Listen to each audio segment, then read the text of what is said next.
कर्मचारी बैंक अधिकारियों का मैं हार्दिक स्वागत करता हूं और हार्दिक धन्यवाद भी करता हूं। इतना सुंदर आयोजन मैं देख रहा था कि मुझे लग रहा था कि सरकारी आयोजन होता है बड़ा ही रूखा सा, बड़ा ही औपचारिक होगा, लेकिन जिस तरह से यहाँ पे भावना का प्रवाह बह रहा है, मुझे नहीं लगता कि बहुत ऑफिशियल हो रहा है, कि बहुत ज़्यादा अनौपचारिक भी है।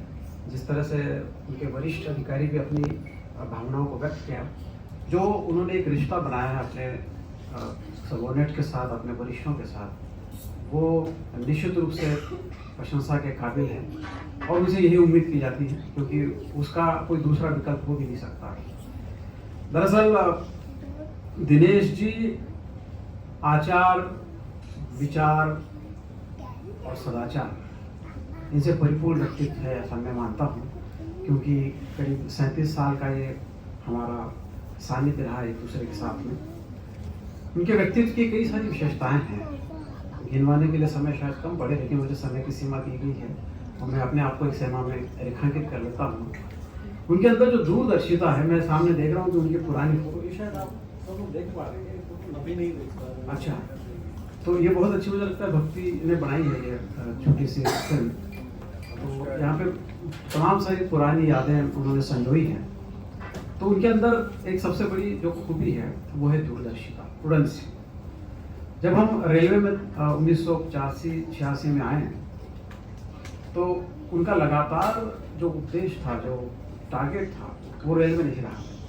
वो अपनी विकास और प्रगति का हमेशा सोचते रहते थे कि मुझे और कहीं किसी ऊंचाई में पहुंचना है, और उनका लक्ष्य बैंक प्रतियोगिताएं की वो परीक्षाएं देते रहे और एक दिन उनको उसमें सफलता भी प्राप्त की।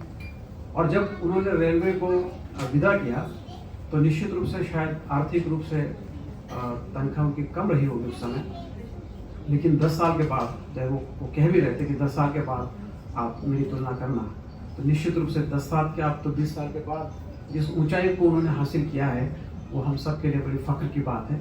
तो ये ज़रूर बात है कि उनकी जो दूरदर्शिता है, ये उनके व्यक्तित्व का अभिन्न अंग है और उसका परिणाम भी है और प्रमाण भी है। सहृदयता उनके अंदर कूट कूट कर भरी हुई है। वो हमेशा दूसरों को मदद करने के लिए तत्पर रहे हैं और इतने स्वाभिमानी भी हैं कि उसका भी बराबर ध्यान रखते हैं।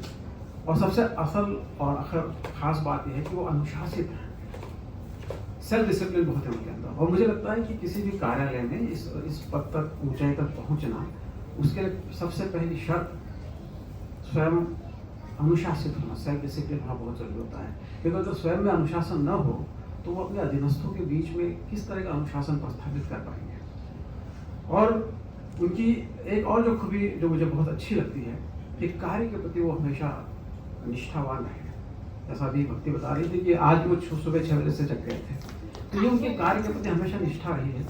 रात को कितना समय हो रहा है उस पर कभी भी ध्यान नहीं दिया और अपने काम में पूरी तन्मयता के साथ, पूरे तन मन धन के साथ काम पे फोकस किया।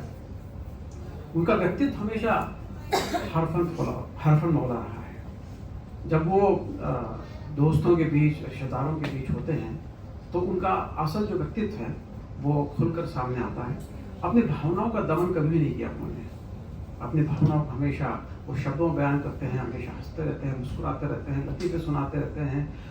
तो उनके आसपास इस तरह से आनंद की लहरें और आनंद का माहौल बिखेर देते हैं कि जो मायूस या इस तरह का इंसान हो, उसके चेहरे पे भी फूल खिल जाते हैं, वो भी मुस्कुराने लग जाता है।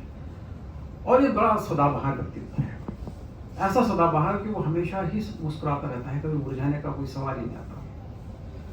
और सहयोग, मैंने जैसे बताया कि सहयोग को तो हमेशा देने के लिए तैयार रहते हैं। और मुझे ये भी विश्वास है कि यहाँ उनके जितने भी अधीनस्थ हैं या उनके स्टूडेंट्स रहे हों, तो वो इस बात को ज़रूर मानेंगे कि उन्होंने जो भी एक आज मुकाम हासिल किया है, वो निश्चित रूप से अपने अनुगामियों के लिए, अपने अधीनस्थों के लिए प्रेरणा का स्रोत रहे होंगे, ये मैं मान के चलता हूँ। और अपने जो जूनियर्स हैं उनको हमेशा वो मार्गदर्शन करते रहे होंगे।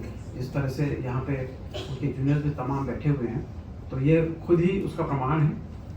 और जैसे कि बैंक ऑफ इंडिया की टैगलाइन है, रिलेशनशिप बियॉन्ड बैंकिंग, मुझे लगता है कि इनकी जो टैगलाइन है दिनेश जी की, वो है रिलेशनशिप विद ह्यूमन बीइंग्स। तो मतलब जो नोकिया का शायद था कनेक्टिंग द पीपल, तो ये उनके अंदर कूट कूट कर भरा हुआ है। तो हमेशा लोगों को जोड़ते हैं, इंसानों को जोड़ते रहते हैं। मतलब जहाँ किसी के साथ परिचय हुआ, मतलब जब किसी को एक बार वो मिल जाता है तो वो जिंदगी भर के लिए उसका मुरीद हो जाता है। ऐसे कई लोग हैं, आपको कई लोग मिल जाएंगे। और इनके पास रिश्तों की जमा पूंजी तो इतनी सारी है, तो मुझे ऐसा लगता है कि ये सबसे दुनिया का सबसे अमीर आदमी है। और इस रिश्तों की जमा पूंजी के बलबूते पर रिटायरमेंट के बाद उनके पास वो सवाल बिल्कुल नहीं हो कि अब मुझे इस खाली समय का करना क्या है। मुझे ये भी विश्वास है कि क्योंकि मैंने खुद ने जब मैं 2021 में रिटायर हुआ तो मैंने 2 साल पहले से अपनी बकेट लिस्ट बना ली थी कि मुझे क्या क्या चीज़ें करनी है।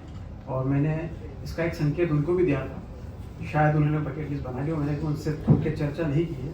6 बजे के बाद करूँगा। तो जो अगर उन्हें बकेट लिस्ट बना ली है तो स्वागत, और नहीं बना ली तो अब 6 बजे के बाद बना सकते हैं।